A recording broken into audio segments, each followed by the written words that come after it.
I know that these circles are really annoying, but unfortunately I can't see without glasses, so that's what you're gonna get. I wanted to let you all know I am officially taking part in the NIH stomach cancer study. I was officially diagnosed with signet ring cell carcinoma, so yeah. The stomach removal is 100% definitely happening. So I wanted to give you an overview of what your first trip to the NIH will be like if you decide to also become part of this study. Of course, this is for people who have the CDH1 gene mutation. So I don't know if it's like normally something done for people with stomach cancer, but if you've had stomach cancer and have had your stomach removed, see if you have the CDH1 gene mutation if you haven't already. My first trip to NIH was very unique in that I arrived on Thursday, and normally they do everything on a Friday, but they had me and my mom leave from the airport and get on a taxi and drive directly to the NIH. This sucked. And the reason is because we had all of our luggage with us, and because the NIH is a federal facility, they TSA you. You're gonna go in there, they're going to wave their like metal detecting wands over you, they're gonna look through all your stuff, and it's going to take way longer than necessary if you're wearing a lot of jewelry, if you have a purse full of stuff. So I highly recommend, if you can avoid it, not having a lot of stuff with you. Just bring a little bit of cash, your debit card, your photo ID, and any necessary paperwork. Fortunately, it's really only your first NIH visit that's going to be this TSA style pat down, because after that, they should give you a more permanent photo ID that is just for NIH people, and whenever your shuttle pulls up, they'll have a guy come in and scan your badge, and then you're good to go. You don't even have to like get out. But definitely for the first time, don't come in there all blinged out. Once you're shuttled to the door of Building 10, you'll go inside and you're going to want to kind of veer to the right, stay on the right side, because that's where you're going to find admissions. You'll go past a really cool mineral collection, a beautiful fish tank, some weird looking thing that looks like it came out of my body at some point, and then take an immediate right and you're there at admissions. And so what they do in admissions is basically have you sign HIPAA paperwork, go over why you're there. And honestly, I kind of forgot what all they do. I felt like the whole situation took forever. But once you're done there, you go to floor 13. That's where I went, I think. Yeah, floor 13. That's where pretty much the entire oncology staff for the CDH1 gene mutation study is. You'll be weighed, you'll be measured, you'll talk to a nutritionist, which is worth its weight in gold. They'll talk to you about what you can't eat afterwards. You can't eat a lot of stuff with sugar in it.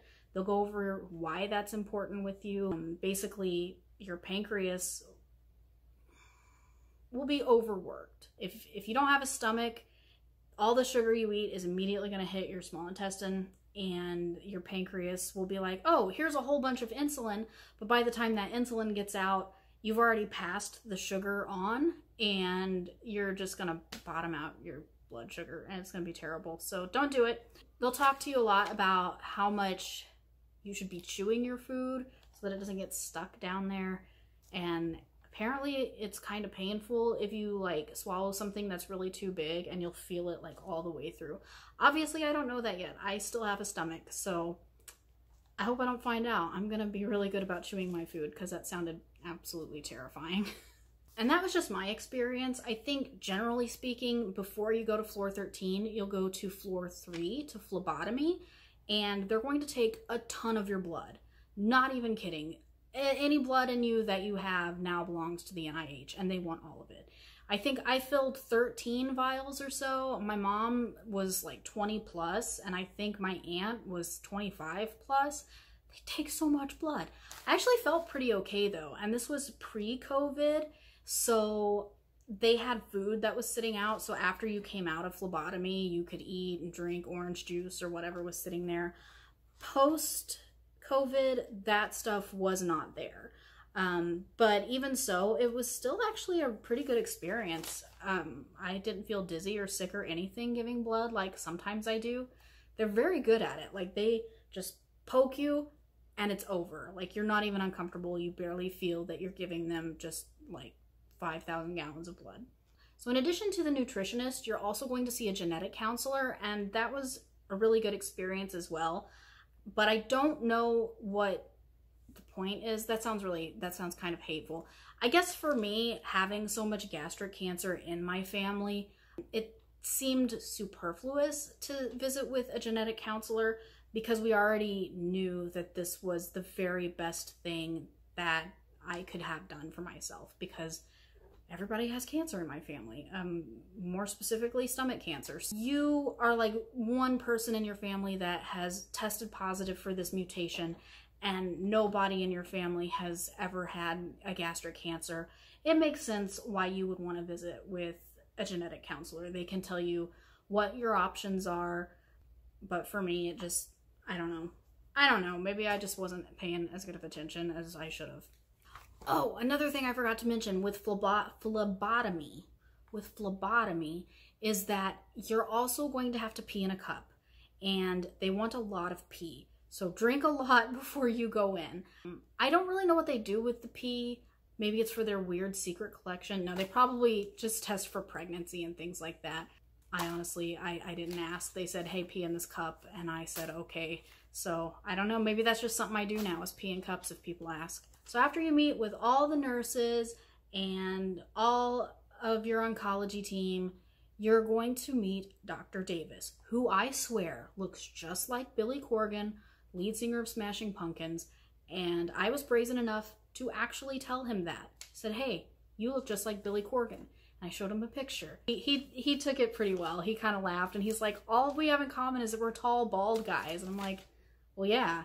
He explained really well what the gastrectomy is going to be like, how they attach things, family history. We definitely go over that several times, and he wants to make sure that you are sure that this is what you want to do, because this isn't your only option. You can be screened every few months for signet cell carcinoma. There's other stuff that you can do. It's not like your only option is to have your entire stomach taken out. But for me, I know that this is the right thing because I already know that I have stomach cancer. So for me, it's definitely the right thing to do.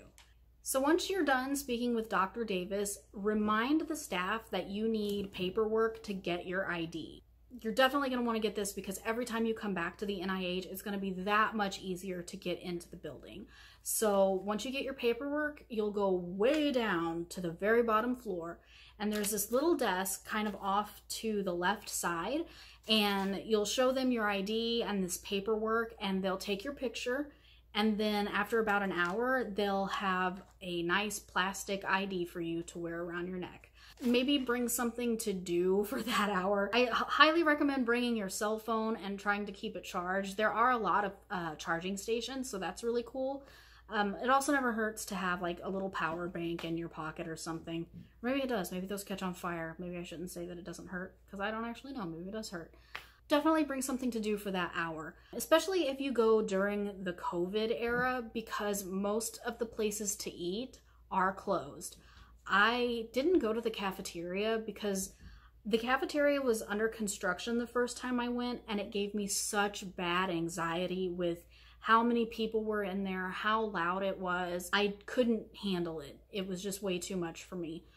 There are a lot of things to see if all of those things are closed. They have like a collection of old blenders or something. They also have some really interesting artwork, some really beautiful pieces, as well as some really confusing pieces that I don't understand. What the hell? I hope nobody spent a lot of money on this, but I guess art is subjective, and some people say that this is art, and I think that it's somebody with a dark sense of humor who hates wooden spoons. Now, my second trip to the NIH was different in that it was during the era of COVID. So when you go in, you get screened, they check your temperature, they make you put on a mask, and then I had to go to floor 13 to immediately have my swab done. And that first COVID swab that I had was so uncomfortable and nightmarish that I was like, I'm never ever doing this again. But then later, during my MRI, I had such a bad reaction to the contrast dye. I was in so much pain that I welcome millions of COVID swabs. If they needed to COVID swab me once every hour for the next 20 years, I'd welcome that over having the MRI contrast dye ever again. But I digress. After I got my COVID swab, gosh, we did so much. We gave some more blood. What else did we do? I also had a psych consult, and not everybody has to do that, but for me it was important because I'm on mental health medication and I do see a psychiatrist regularly, and I do receive therapy for PTSD and stuff like that. So they will want to make sure that you're of sound mind to make the decision to have this done, as well as talking about your follow-up care, how well your medications will absorb into your bloodstream without a stomach. And I'm fortunate, it looks like pretty much all of my medication will continue to absorb really well, even without a stomach. And recently I signed up for BetterHelp, and it actually has been very helpful. I say actually because I was pleasantly surprised by it. I found it to be really cathartic and definitely worth what I pay. But again, I'm getting off the topic. So it was after this that I went to have my breast MRI done. And ladies, this was interesting. My mom was not comfortable at all. She said that she had a hard time breathing. I was super chill though. So what you do is you lay on your stomach and they pull both of your breasts through these holes so that they're basically hanging. And then they shove you into the MRI machine, which is almost just as big around as my ring light here. And I was okay. I don't think I'm particularly claustrophobic though. It's just, if you keep your mind busy thinking about things that you enjoy, it's not so bad. They also give you like this little squeezy thing to hold so that if you do start to panic or if you're in any pain or uncomfortable, you can squeeze it and they can hear you and they'll come and they'll get you out. Yeah, so it really wasn't that bad, except whenever she started to insert the contrast dye into my bloodstream, which happened about 45 minutes after the first set of pictures had started. Then they were doing the second set with the dye, and I screamed bloody murder. I was squeezing that ball, and she couldn't hear me because she was actually in the room with the MRI machine injecting the dye. So whenever she went back into the place behind the glass and she could hear, she's like, "What's wrong? What's wrong?" And I'm like stuck, and I'm like trying to rip out these lines, my IV line. But after about 5 minutes, it's because she was like, "It's already in your system. Let's just go ahead and get these done." Like, okay. After about 5 minutes, the pain stopped, but my heart rate, I know, was just out of control because I was so, that pain. So after that, I went and had an EKG done. And so the EKG was good, but they're like, your pulse is a little high. I'm like, well, that doesn't really surprise me. After that, we got to go home, and we got to go back to the hotel. I was very happy to be back at the hotel. And then the next day we went in just to kind of visit with the team again and prepare us for our endoscopy that was going to be on the following day. And my poor mom had to have a colonoscopy as well because she's over the age of 50, and they gave her something called Go Lightly, which I kept calling Goly Telly until I heard somebody pronounce it Go Lightly.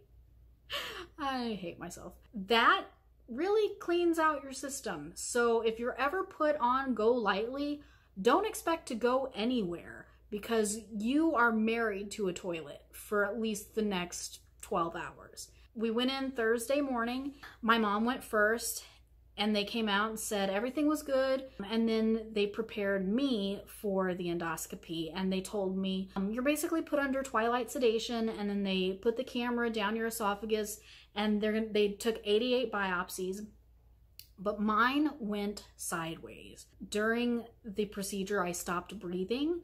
So they had to do an emergency intubation. Then they had to put me under deeper anesthesia. So they were able to complete everything. They did all their biopsies. They did everything they needed to do. But when I woke up, I felt like I had been hit by a car. And I know this because I've been hit by a car. And the car wasn't even really going that fast. It was going like 5 miles an hour, if that. but it was enough to bang me up pretty bad. And this felt like a car that was maybe going 15 to 20 miles per hour. My throat hurt so bad I couldn't speak. They gave me a Sucrets to kind of help, and that was pretty good. But for at least a week and a half after, I could barely talk. My throat hurt so bad. They fill you with a gas during the endoscopy, and I guess my body hadn't absorbed all of it yet, so I felt really bloated, and I felt like I had done like 200 sit-ups, and I mean, admittedly, I don't think I've ever done 200 sit-ups collectively in my life, but I imagine that's what doing 200 sit-ups at once must feel like. It took about a week for all the pain to really go away. So normally endoscopies don't go that bad, but my throat spasmed and closed up, and they had to rip the camera out and shove that tube down my throat, and it was just pretty unpleasant. Look at my kitty. Look at my kitty. Look. Okay, she's done. Are we done? Yep, we're done. Anyway, the following morning, we flew back to Missouri, and I think I had to take another day off work because I was in so much pain. I think I took that following Monday off, but by Tuesday, I think I was pretty well back at it. They called on Thursday to tell me that they had found cancer. Weirdly enough, I don't want to say I was thrilled to learn that I had stomach cancer, but I don't want to use the word vindicated or justified, but I did feel like I'm definitely doing the right thing. I already was planning on having my stomach removed because of my family history of cancer, but knowing before going under the knife that I already have cancer, I know I'm doing the right thing. There's no second, like, should I be doing this? I already know that this is the right thing for me to do.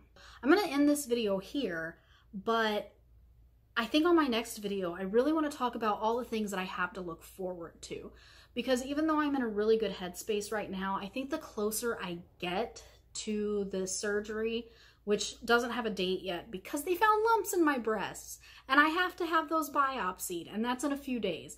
But once that biopsy comes back clear, come on, clear biopsy, then I'll know the date for my surgery. And I think the closer it gets, the more nervous I'm going to be. So I want to make a list of all the things that I have to look forward to after my surgery. So yeah, that's probably one of my next videos. And as usual, thank you all for watching, especially those of you who have been with me since my account opened or reopened in 2009. Anyway, I love you all. I really appreciate you all continuing to watch me, new and old. Thank you all. Mwah. I'm gonna shut the hell up. Bye.